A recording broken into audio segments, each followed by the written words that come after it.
Di sholat itu kalau dikerjakan bisa berdampak pada percepatan terkabulnya doa. Minta apapun dijawab sepanjang maslahat. Makanya nanti untuk umat Nabi Muhammad, jangan tunggu panggilan sholatnya adalah panggilan langsung dari Allah. Minta, punya masalah apa? Aku selesaikan, kata Allah. Di sholat itu bukan main-main, bukan beban, bukan sekedar kewajiban, tapi kewajiban yang dipaksa untuk membahagiakan kita. Kalau Allah nggak sayang, nggak akan disuruh sholat. Pak, Bu, itu panggilan sholat. Perhatikan panggilan pertamanya, Al-Baqarah ayat 45. Wasta'inu bis sabri wassalah. Kata Allah, hei hambaku, kalau engkau punya masalah, sabar dulu, terima. Karena aku titipkan masalah itu kepadamu untuk meningkatkan kualitas hidupmu, bukan ingin membebanimu. Dan tidak mungkin aku uji engkau dengan masalah itu kecuali engkau mampu mengatasinya. La yukallifullahu nafsan illa wus'aha. Nah sekarang bawa itu lewat sholat, minta solusi kepada Allah. Terima dulu dengan sabar. Setelah itu belajar untuk meningkatkan kualitas hidup, dan bawa lewat sholat, minta solusi. Ternyata saat kita menunaikan sholat, itu diperintahkan oleh Allah, minta punya masalah apa. Makanya kita katakan, begitu Allah perintahkan, wasta'inu bis sabri wassalah. Hei, kalau punya masalah, terima dengan sabar, minta tolong, minta solusi kepada Allah lewat sholat. Maka ketika kita minta, kita robah kalimatnya dari wasta'inu, kata perintah, menjadi bentuk permohonan, fi'il mudhari. Iyyaka na'budu wa iyyaka nasta'in. Itu ketika Anda mengucapkan iyyaka na'budu wa iyyaka nasta'in, fikihnya begini, ucapkan di lisan, hadirkan dalam hati dan pikiran kita masalah apa yang sedang kita rasakan. Minta kepada Allah solusinya. Minta. Ini bukan sekedar diucapkan. Karena hadis qudsinya berbunyi begini, hadis qudsinya. An Abi Hurairah radhiyallahu ta'ala anhu qala, qala Rasulullah sallallahu alaihi wasallam, qala Allah azza wa jalla, Allah berfirman. Saya langsung saja ke bagian kalimat iyyaka na'budunya. Idza qala al-'abdu, kalau seorang hamba berkata dalam salatnya, iyyaka na'budu wa iyyaka nasta'in. Ya Allah, sekarang hamba salat kepadamu, ibadah hanya kepadamu, seperti yang kau perintahkan. Maka hamba memohon kepadamu, ya Allah, seperti yang kau janjikan.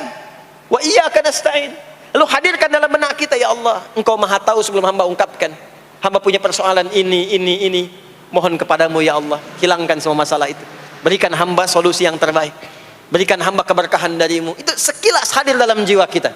Maka apa yang terjadi?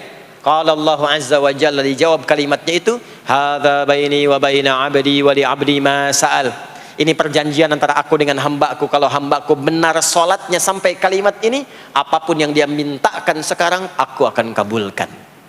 Sepanjang itu ada maslahat untuk dirinya. Dicontohkan itu oleh Nabi Zakaria. Beliau itu minta saat berdiri, Pak, bukan saat sujud. Dimulai dari berdiri, nanti akumulasinya saat sujud. Itu berdiri aja, kalau benar mintanya dikabulkan. Tidak menunggu selesai sholat. Dan ada fikihnya, nggak sembarangan, ada fikihnya nanti. Ada fikihnya, ya, ada tuntunannya. Poinnya adalah sholat itu solusi. Makanya jangankan Nabi yang tadi saya sebutkan, Nabi Ismail, itu saking pentingnya sholat, wasiat beliau yang diviralkan di Al-Quran untuk semua keluarganya, sholat. Ada di Quran surah 19 Maryam ayat 55. Wa kana ya'muru ahlahu bis salah.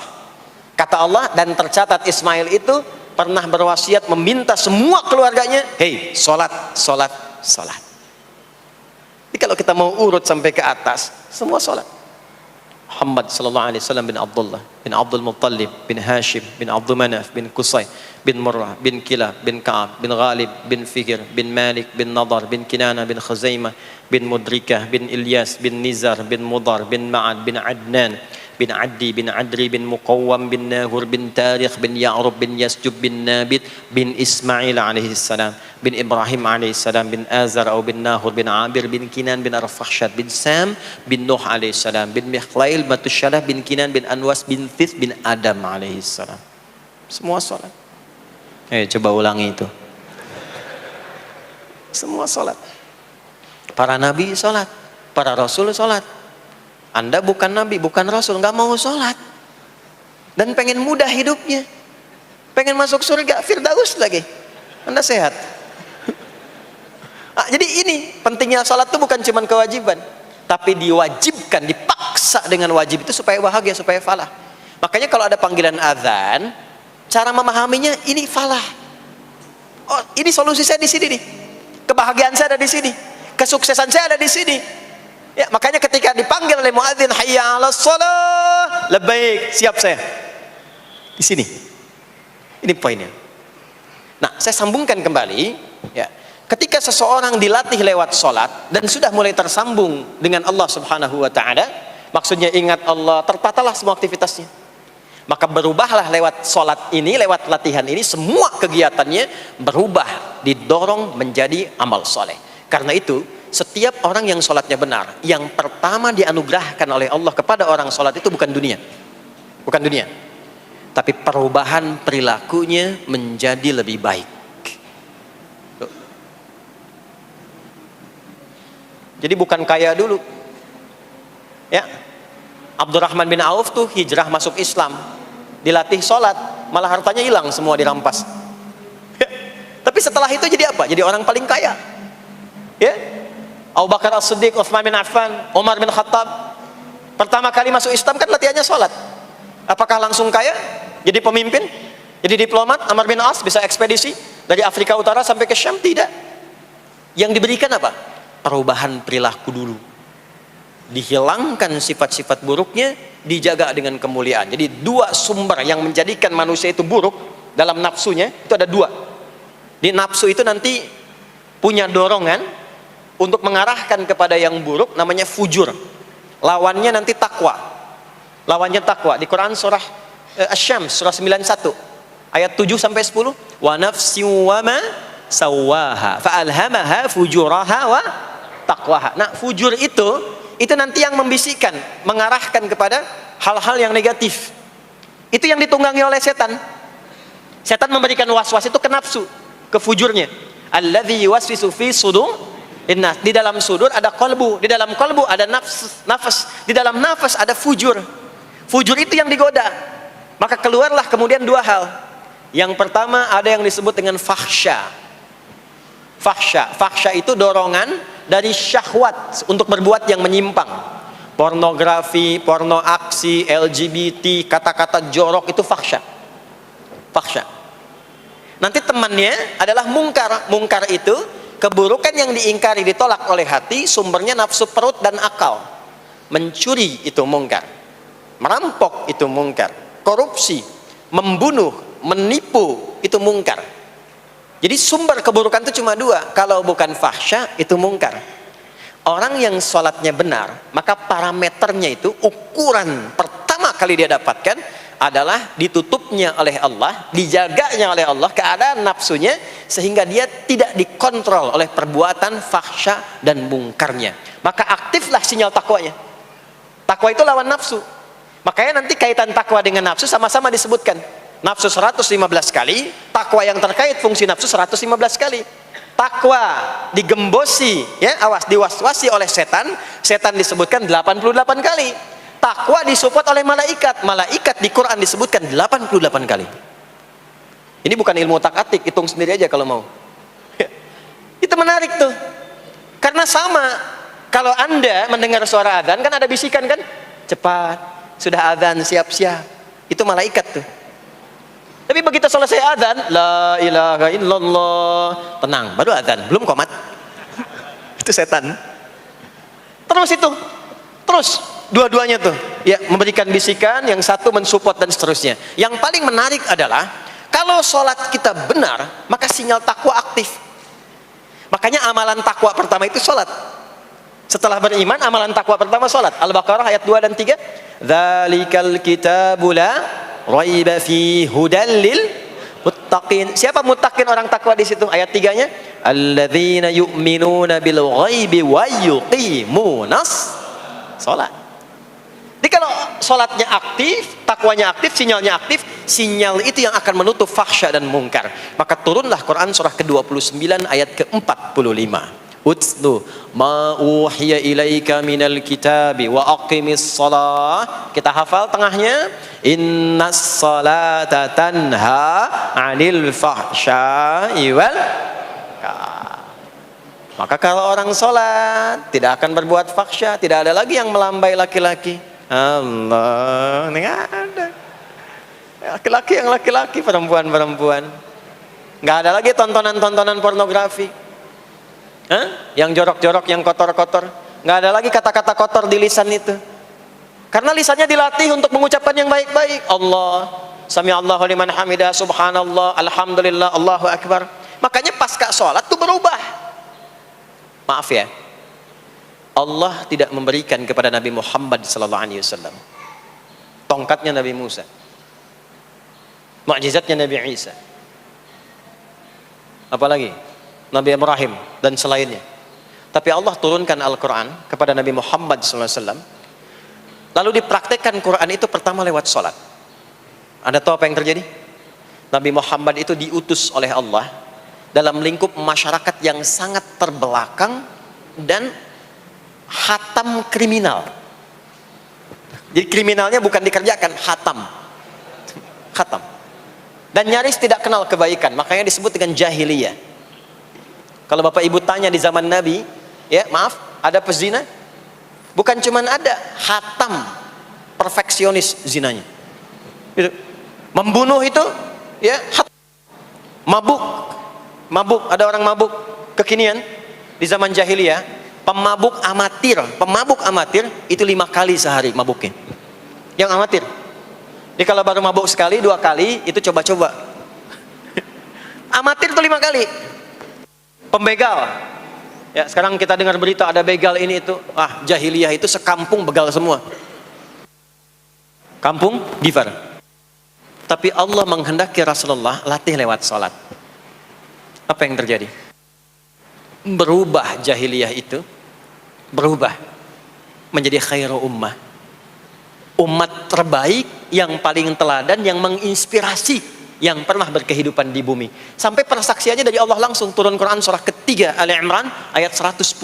Kuntum khaira ummatin ukhrijat linnas. Jadi kalau ada orang dermawan, itu yang paling dermawan. Kalau ada orang sabar, itu yang paling sabar. Kalau ada pasar yang paling ideal, itu yang paling bagus. Berubah itu. Ya. Kenal Abu Dzar Al-Ghifari? Ayo kenal. Enggak. Abu Dzar Al-Ghifari itu nama aslinya Jundub bin Junadah. Di antara pemimpin begal di zamannya. Dari kota Ghifar. Ghifar itu kampung begal asalnya.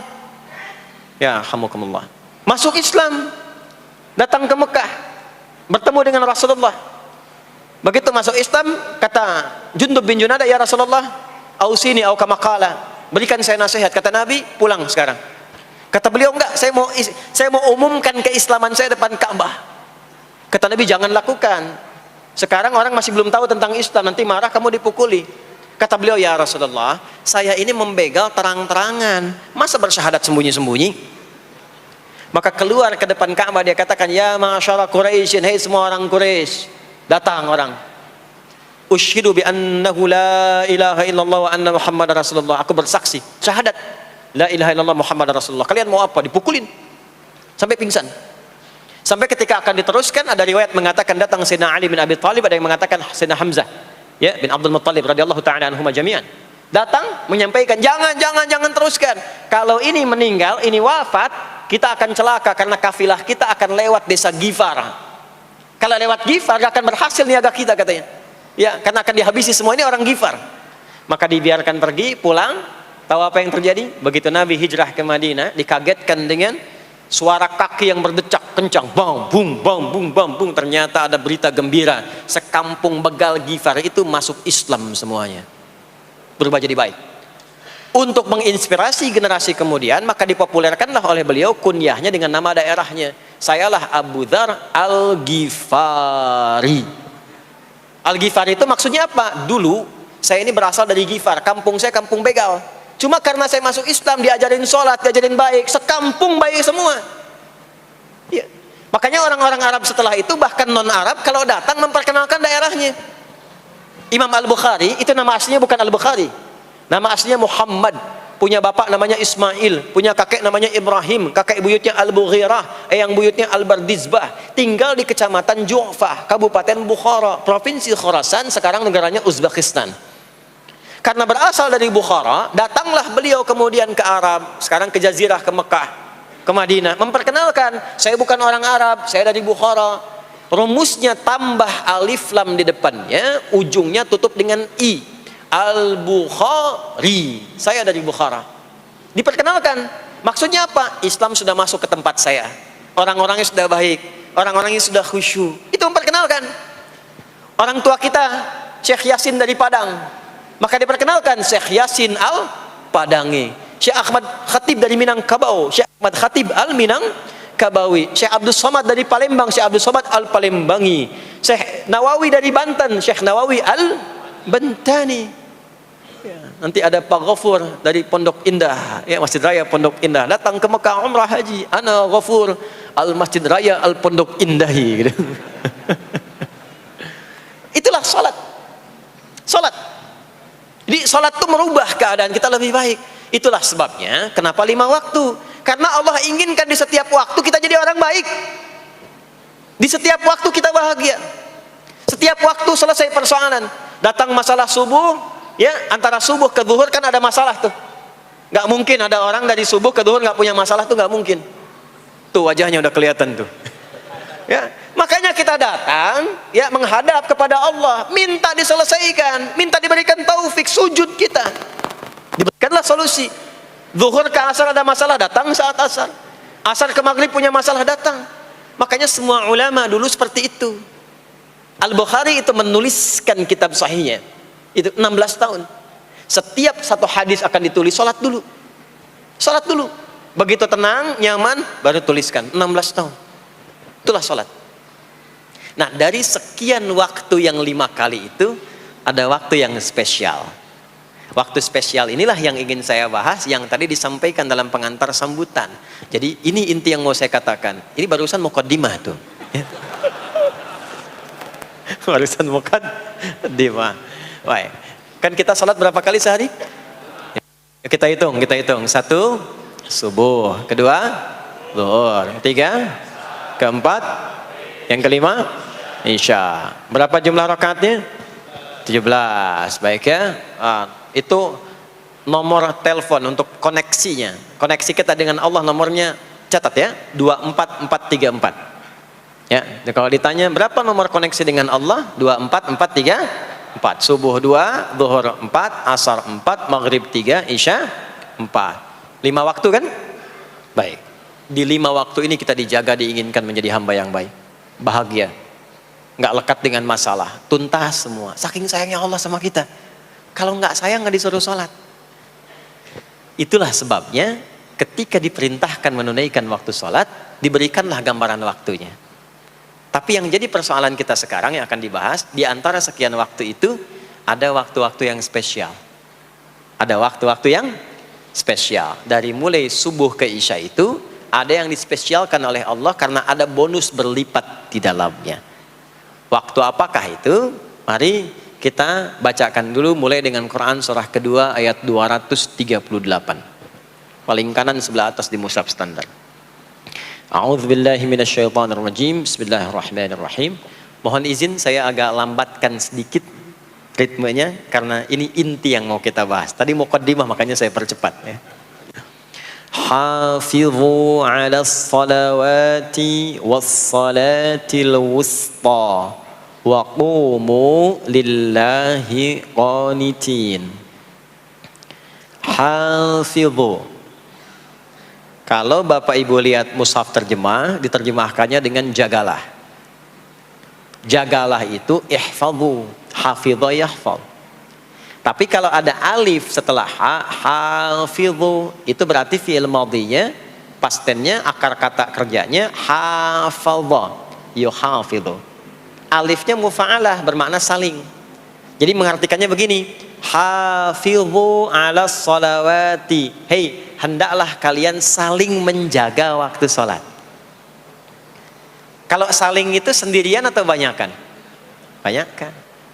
Jadi kalau bapak di rumah ada 5 orang, bapak, ibu, dan 3 orang anak, maka jangan sholat sendirian, Pak.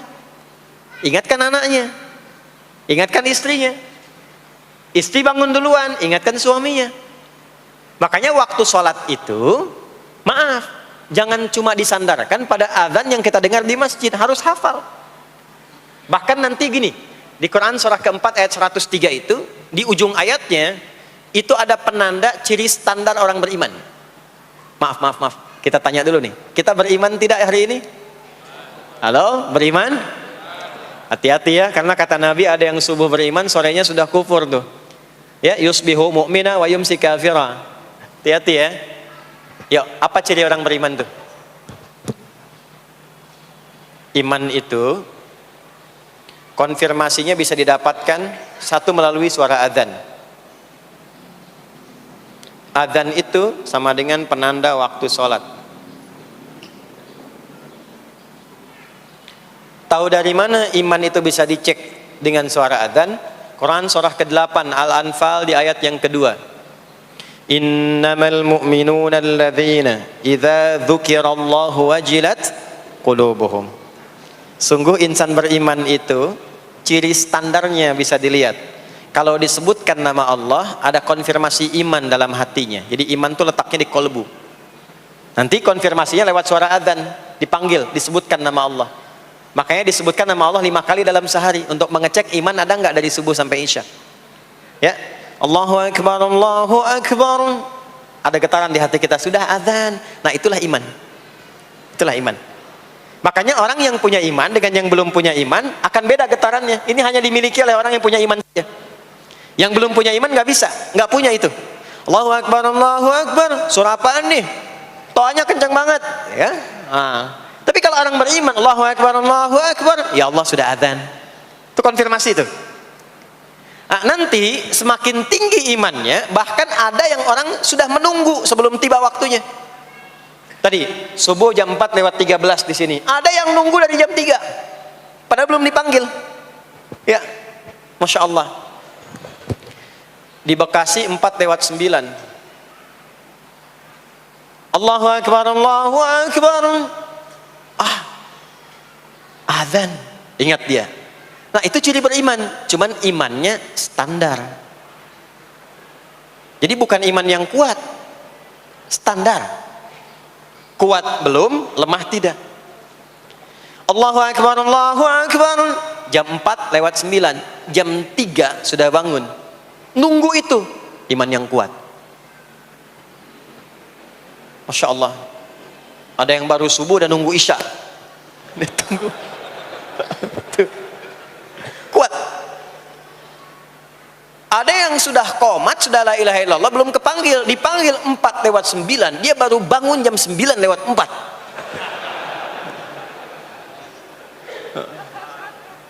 Tuh.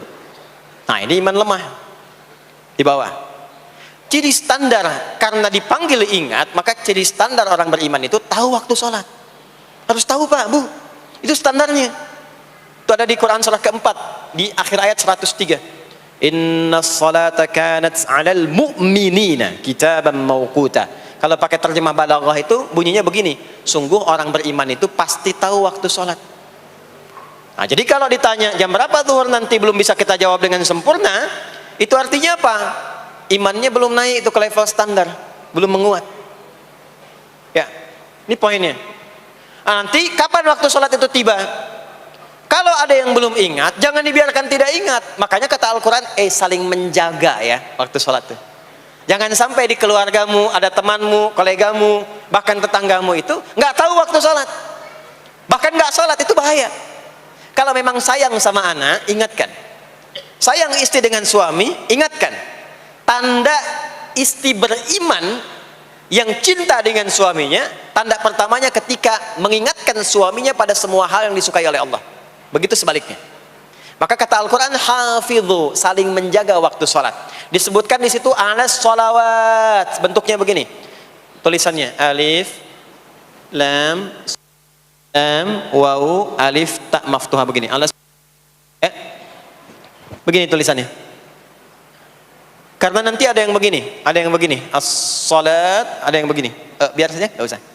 Ada yang begini, ta marbutah. Seperti Al-Baqarah ayat 3, alladzina yu'minuna bil ghaibi wa yuqimunas shalah. Begini tulisannya. Ada yang begini. As-salat pakai alif, ta, gini. Tapi di Al-Baqarah ayat 238 tulisannya begini. Alas salawati, taknya terbuka. Secara singkat begini, secara singkat. Kalau tulisannya begini, maka yang dimaksud salat fardu. Yang dimaksud salat apa? Salat fardu. Salat fardu itu ada berapa? 5 waktu. Maka kata Allah, hei, saling jaga ya. Waktu salat yang fardu itu yang 5 waktu. Di antara yang 5 itu ada yang spesial. Was-salatil wusta, waktu yang pertengahan. Tengah-tengah di antara 5 waktu itu. Yuk kita tuliskan dulu sebentar. Sebentar. Salat ada salat apa saja? Subuh, kemudian zuhur, kemudian asar, kemudian oh nggak cukup, ambil ke sini, maghrib, kemudian isya. Oh, subuh, zuhur, asar, pindah sini, maghrib, isya. Lihat rumusnya. Jadi yang sholat pertengahan yang mana? Jangan lihat tulisannya itu, ya, karena subuh di tengah-tengah disebutnya subuh ya. Sholat pertengahan yang mana? Asar apa subuh? Subuh apa asar? Apa dalilnya? Kita pakai dalil. Nah, sholat pertengahan itu disebutkan oleh Nabi itu ada 2. Ada subuh dan asar. Qala Rasulullah sallallahu alaihi wasallam yata'aqabuna fiikum malaikatul laili wa malaikatun nahari fi salatil asri wa fi salatil fajri. Berebut semua malaikat yang bertugas di siang dan malam, berebut membersamai kita. Kalau berebut itu artinya kalau ada yang berdoa diaminkan, kalau ada yang mohon ampun diistighfarkan oleh malaikat. Jadi malaikatnya minta kepada Allah, ya Allah ampuni si fulan, ya Allah ampuni si fulan, ya Allah si fulan, dan seterusnya sampai selesai. Itu khusus di salat asar dan salat subuh. Sampai kemudian thumma yas'aduna ila sama', kemudian mereka para malaikat itu kembali bertugas masing-masing, lalu Allah mengonfirmasi kepada mereka untuk menunjukkan kebenaran tugas malaikat yang tidak bermaksiat. Allah Maha tahu tentang hambanya, Maha tahu. Tapi Allah ingin menunjukkan kepada kita apa yang benar dari lisan malaikat itu, yang nggak pernah berdusta. Ya, maka Allah bertanya kepada malaikat, bagaimana keadaan hambaku ketika engkau tinggalkan? Maka disampaikan oleh malaikat itu, ya Allah, aku meninggalkan hambamu si fulan, dia sedang menunaikan ibadah, dia sedang sholat kepadamu, dan khusyuk berdoa, dan seterusnya. Maka apa jawabannya? Saksikanlah, ketika malaikat menyampaikan sedang ibadah, maka turun bonus dari Allah untuk mengampuni dosa si hamba itu. Itulah manfaatnya waktu pertengahan. Waktunya disebutkan di hadis ini asar dan subuh. Antara asar dan subuh itu masih ada yang unggul, ada yang istimewa lagi. Apa yang istimewa? Antara asar dan subuh yang istimewa terletak di subuhnya. Jadi dari 5 waktu ini, yang pertengahan asar dan subuh, karena amal di bawah ditunjukkan untuk mendapatkan penilaian langsung dari Allah seketika dan memberikan jawaban dari apa yang kita inginkan, asar dan subuh. Tapi dibandingkan asar dengan subuh, gila keduanya dibandingkan, dua-duanya mulia. Maka subuh punya kemuliaan yang tidak dimiliki oleh asar. Ya, makanya nanti asar bisa bertemu dengan zuhur, masih ada jama, masih ada qasar. Maghrib ketemu isya, masih ada jama, ada qasar. Ya, tapi subuh nggak bisa di jama, nggak bisa di qasar. Ya, makanya subuh letaknya jauh, ke isya jauh, ke zuhur jauh. Ya, saya mau jamaah, ya jama antara isya dengan subuh biar nanti bangunnya sekalian gitu, nggak bisa. Ya, maghrib masih bisa di jama dengan isya, isya di qasar, dari 4 jadi 2. Maghrib gak bisa dikosor karena 3 gak mungkin jadi 1,5. Ya, zuhur udah 2, masa mau dikurangin lagi? Subuh udah 2, gak mungkin dikurangi lagi. Maka dari itu subuh menyendiri-sendiri. Nah, ada apa kemuliaan di subuh itu? Maka turunlah Quran surah ke-17 ayat 78 yang tadi saya bacakan di awal. Aqimis salata liduluki syamsi ila ghasaqil lail. Sampai sini zuhur sampai isya. Dulu kisyamsi tergelincir matahari itu zuhur. Sampai ghasaqil lail tiba malam itu isya. Lalu ditutup ujungnya wa qur'anal fajr. Khusus untuk subuh itu ditambahkan selain salat ada bahasa Quran di Quran sendiri. Khusus untuk subuh redaksinya ditambahkan dengan Quran. Apa Apa itu Quran? Halo, apa itu Quran? Kalau tidak tahu cepat katakan wallahu a'lam. Apa itu Quran? Wallahu a'lam. Ada Quran, ada Al-Quran. Ada Quran, ada Al-Quran.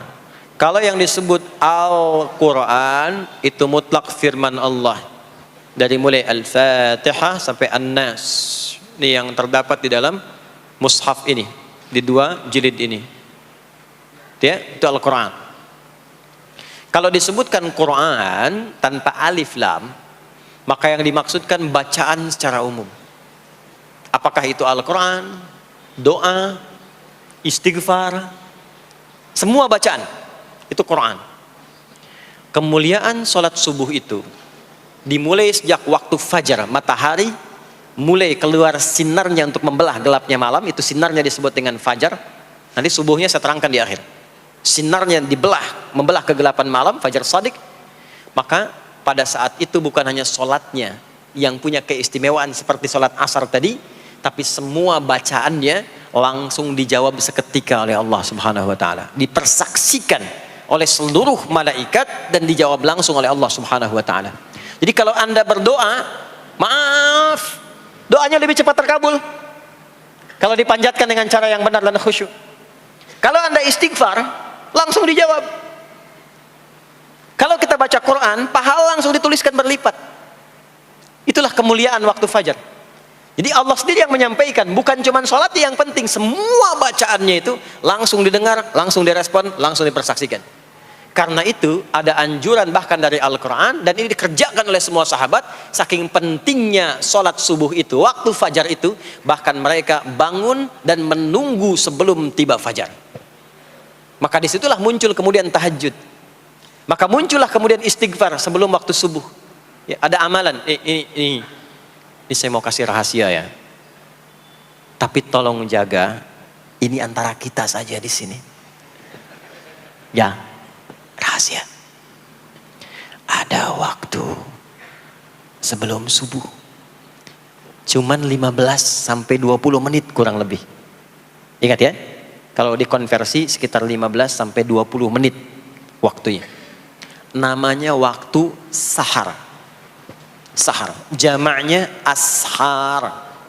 Jamak itu karena setiap hari oleh Allah dikasih itu. Sahar. Jamaknya ashar. Rahasianya di mana? Bapak Ibu, ini waktu yang paling cepat untuk terkabulnya doa. Anda mau minta apa saja, hadisnya qudsi. Ibadi, kata Allah, hambaku, siapapun yang bermohon sekarang aku kabulkan, yang minta aku berikan. Wa man istaghfara li ghafartu lah. Siapa yang minta ampunan, istighfar, aku ampuni dia sekarang juga. Baik. Bapak Ibu begini, saya tanya nih, kalau ditawarkan minta apa saja diberi, ya, terus minta ampun juga diampuni, pilih mana? Minta apa saja diberi, mau minta apa saja, atau mau minta ampunan istighfar? Pilih mana? Jujur aja, kalau ada proyek nilainya 100 miliar, ya, ada utang 1 miliar belum ditutup, terus belum minta apa saja diberikan, pilih mana? Minta 100 miliar, potensi dikabulkan, atau minta diampuni dosa, pilih mana? Pilih salah satu, nggak usah dua-duanya. Oh, ada tawaran dikasih 100 miliar atau diampuni dosa, pilih mana? Ampuni dosa. Pelan banget ya. Kata ibu kalau bisa dua-duanya gitu. Coba, kalau ada rumus begini, Anda disuruh memilih apakah dunia dan seisinya atau memilih ampunan Allah, maka pilih ampunan Allah. Karena nanti ada rahasia yang kedua. Banyak rahasia ini. Ada rahasia istighfar. Istighfar itu kalau sudah menyatu dengan jiwa kita, sudah terbiasa maksudnya. Biasa istighfar, dan jadi karakter, jadi kebiasaan. Bukan hanya pasca sholat, di mobil istighfar, di kantor masuk istighfar, sudah kebawa, udah refleks itu. Faidah keutamaan untuk orang yang rajin istighfar itu ada 2. 1, diampuni dosanya oleh Allah, yang cirinya nanti akan dijaga dari maksiat. Ya, bukan maksum, karena maksum itu untuk para nabi. Untuk para nabi dan rasul. Manusia nggak ada yang maksum selain nabi dan rasul. Maksudnya apa? Diberikan petunjuk oleh Allah untuk menjaga diri. Sehingga ketika dosanya diampuni, dia nggak berbuat dosa itu lagi. Mata biasa melihat yang tidak baik. Tobat, diampuni dosa mata itu, cirinya adalah mata nggak senang lihat yang nggak baik lagi. Itu dosa mata diampuni. Ciri tobat diterima. Maka istighfar itu menggugurkan dosa-dosa dan menjaga kita dari perbuatan salah. Yang kedua, orang yang sudah terbiasa beristighfar, itu doa cepat dikabulkan bahkan sebelum ia memintanya dan memohonkannya. Sebelum melafazkannya, itu bisa terjadi Allah sudah mengabulkannya. Itulah kemuliaan istighfar. Nah, orang-orang yang istighfar menunggu waktu datangnya fajar, itu mendapatkan kemuliaan langsung dari Allah, sampai dikatakan di Al-Quran, disebutkan sebagai orang-orang yang akan menghuni taman surga yang sekarang sedang beraktivitas di dunia. Itu ada di Quran surah ke-51 ayat 15 sampai 18. Yang istighfarnya di ayat 18. Ya, jaminan surganya ayat 15, 16, 17-nya tentang tahajud. Innal muttaqina fi jannatin wa 'uyun akhidhina ma atahum rabbuhum innahum kanu qabla dhalika muhsinin. 17-nya kanu qalilan minal laili ma yahja'un, bahkan nunggu waktu sahar, nunggu subuh, tahajud dulu. Kemudian 18-nya wabil ashari hum yastaghfirun. Istighfar. Sampailah tiba dia waktu fajar subuh. Ya. Itu selesai dia istighfar, dapat kesempatan subuh, sholat dulu 2 rakaat. Itu saking tingginya waktu itu, nilainya kata Nabi melebihi dunia dan seisinya. Melebihi dunia dan seisinya. Masya Allah. Makanya muncul kemudian sabda Nabi, raka'atul fajri khairum minad dunya wa ma fiha. 2 rakaat subuh ini daripada dunia dan seisinya. Itu asalnya di sini. Jadi memang subuh itu masih diperjuangkan. Dan subuh itu generatornya, kalau subuh sudah bisa konsisten, yang lainnya ikut. Subuh itu kalau sudah konsisten, subuh ke masjid jamaah subuh jamaah, bangun tahajud, istiqamah, istighfar. Itu kalau subuhnya sudah bagus, yang lainnya ikut. Ya. Makanya ada kaum yang sekarang sangat khawatir jumlah orang Islam kalau sholat subuh itu seperti sholat Jumat, sangat takut itu. Ya, ada ini viral kisahnya, saya nggak ceritakan pun Anda bisa dengar. Ya, jadi ada golongan orang Yahudi yang selalu mengamati jamaah sholat subuh umat Islam, dan dia melihat, ya, ketika mulai ramai, dia mulai katakan, kenapa Anda selalu mengamati itu? Ya, sebab kami lihat kalau jumlah jamaah subuhnya sudah seperti sholat Jumat, itulah kemakmuran, kebangkitan dan kebaikan umat Islam akan tumbuh kembali. Jadi akan berpengaruh kepada yang lainnya. Itulah mudah-mudahan kegiatan perjuangan subuh, ya, ada pejuang subuh baik di Masjid Raya Pondok Indah, di masjid-masjid yang lainnya, memberikan keberkahan kepada kita, dan puncaknya adalah perubahan pada perilaku. Jadi kalau cuma berjuang datang subuh tapi tidak merubah perilaku, ada yang salah dengan itu semua. Ada yang tidak tepat, ada yang belum sempurna. Itu yang bisa kita sampaikan sebagai kajian pembuka kita di kesempatan kali ini. Mudah-mudahan ada manfaat yang bisa kita dapatkan. Kesimpulannya adalah salat adalah inti amalan kita yang bisa merubah alur kehidupan kita dunia dan akhirat. Salat kunci kebahagiaan, salat kunci kesuksesan, salat kunci datangnya rahmat Allah Subhanahu wa taala. 2, Allah meminta kita menunaikan salat 5 kali dalam sehari untuk memudahkan semua urusan kita di setiap waktu dalam sehari itu. Dan yang ketiga, di antara sekian 5 waktu itu ada waktu-waktu yang istimewa, yaitu asar, dan yang paling istimewa adalah subuh ataupun fajar. Mudah-mudahan kita bisa konsisten menunaikan dan menjaga waktu salat itu sampai kita pulang kepada Allah dalam keadaan husnul khatimah. Sementara itu yang disampaikan. Baik, mudah-mudahan ada keberkahan dari apa yang telah disampaikan. Pasti apa yang saya sampaikan pasti ada salah, pasti ada yang kurang tepat, pasti ada yang keliru disampaikan. Mohon diingatkan supaya saya koreksi, tinggalkan yang salahnya, ambil yang benar, yang baik, yang kira-kira bisa diamalkan. Jauhi hal-hal yang bisa menjauhkan kita dari Allah, dan semoga kita semua diwafatkan dalam keadaan husnul khatimah insyaallah.